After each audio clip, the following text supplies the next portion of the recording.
नमस्कार दोस्तों, आइए दुनिया के उस छोर पर चलते हैं जहाँ से सूरज की किरणें हौले हौले हमारी तरफ आ रही हैं। किरणों की उस जगमग रोशनी में जिंदगी के सारे लरजते सपने एक साथ हमारे आसपास बिखर गए हैं। इन बिखरे चंद आवाज़ों के घेरों से हमने बुन लिए हैं दुनिया जहां के तमाम किस्से, कहानियाँ और अविद्य के नेपथ्य से अंश में अंतर कथा जिस तरह से विन्यस्त है, ठीक उसी तरह से। जब मनीषा कुलश्रेष्ठ कहती हैं, कथ्य एक नग्न शरीर है जिस पर हम बहुरंग वस्त्र पहनाते हैं, तब एक ऐसी ध्वनि प्रतिध्वनित होती है मानो यह पूरी सृष्टि नग्नता के रूप में हमारे सामने प्रकट है, जिसे रंग बिरंगे कलमों के माध्यम से एक नया वस्त्र पहनाना है। इन वस्त्रों के कई स्वरूप हो सकते हैं। पंक्तियां भूसा की तरह निकलती हैं, कोई भी रचना आपको निचोड़ती है। निचुड़ जाना, बिछुड़ जाना, मिल जाना, यही तो रचना है, यही तो संरचना है। समय की, सृष्टि की, वक्त की एक ऐसी शिनाख्त जो शिलापट्ट पर दर्ज हो जाने के बाद अमिट हो जाता है। अमिट हो जाना ही दरअसल सच हो जाना है। सच की कथा कल्पना के ओट से धीरे धीरे बहते हुए हमारी जिंदगी के कई सारे पहलुओं को खोलती जाती है। जब हम लाइन आर्ट के माध्यम से किताब को भारते हैं, तब किताब शब्दों से ज़्यादा मुखर हो जाती है। कनुप्रिया यह कहते हुए ग्राफिक नॉवेल की नई परिपाटी पर नया परिप्रेक्ष्य व दृष्टि देती है। एक अच्छी किताब मिरर का काम करती है या विंडो का काम करती है। मिरर एक तरह से पारदर्शिता का प्रतीक बनता है, तो खिड़की जो हौले से खुलती है, जहाँ से रोशनी भी आती है, गंध भी आते हैं और चिड़ियों, पशु पक्षियों की चहचहाती, चंचल और रुदन से मिली हुई आवाजें भी आती हैं। शब्द चित्र साथ साथ कहानी को कहते हैं, बुनते हैं और हमारी जिंदगी को नया आयाम देते हैं। माँ नरेटर बन सकती है लेकिन नहीं बनती है, बावजूद कहानी में एक स्टेप की पूरे घटना को बदल देने में सक्षम होती है। दरअसल कोई भी रचना एक स्टेप के बाद ही बदलाव की बड़ी लकीर खींच देती है।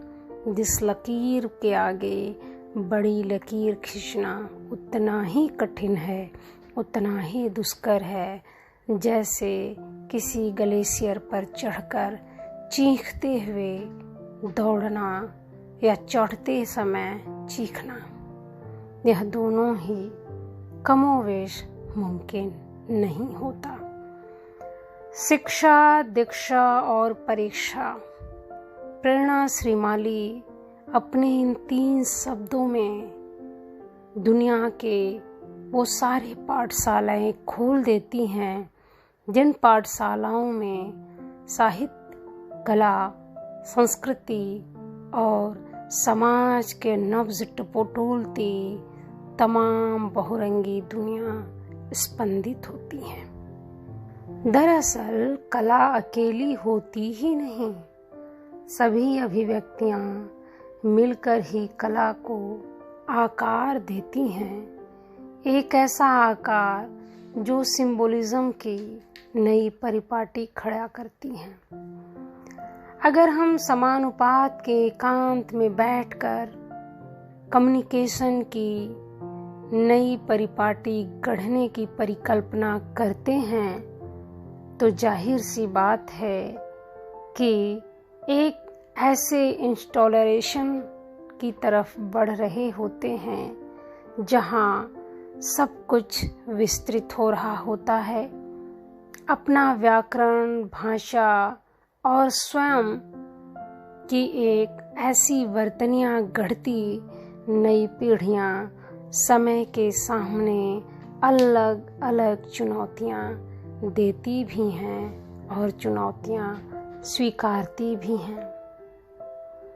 डाकिया उसी घर की चौहद्दी में खड़ा है जहां उसका बचपन और जवानी बीतता है। कहानी में दिखना नहीं, चित्रित होना होता है। दरअसल किसी भी चीज की मात्रा अधिक या कम हो जाना उसके खूबसूरती और बदसूरती का विपर्य होता है। कहानी रही नहीं, उपन्यास बना नहीं, फिर क्या लिखा है?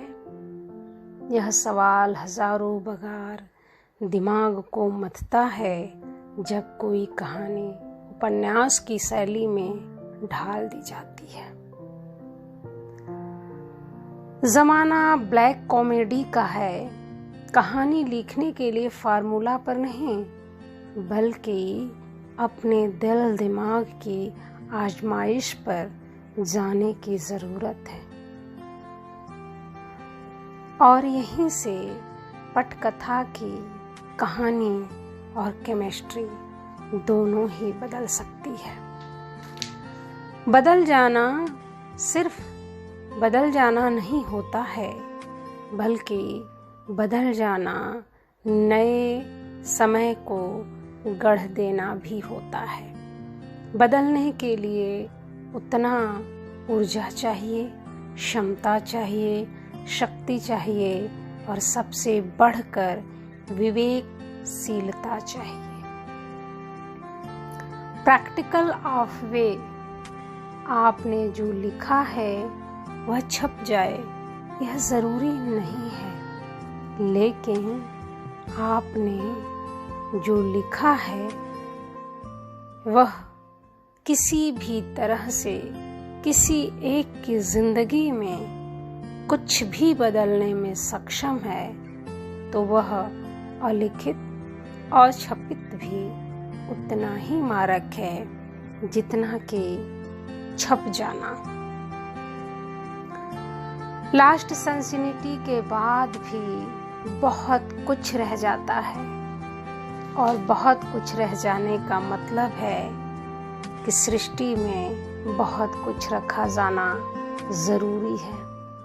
जब अधिक शांति हो तब एक रिंगटोन का बजना भी कई तरह के बिंब को जन्म देता है। जमाना रिंगटोन का ही है और हम सब ही रिंगटोन की तरह समय समय पर बजते रहते हैं।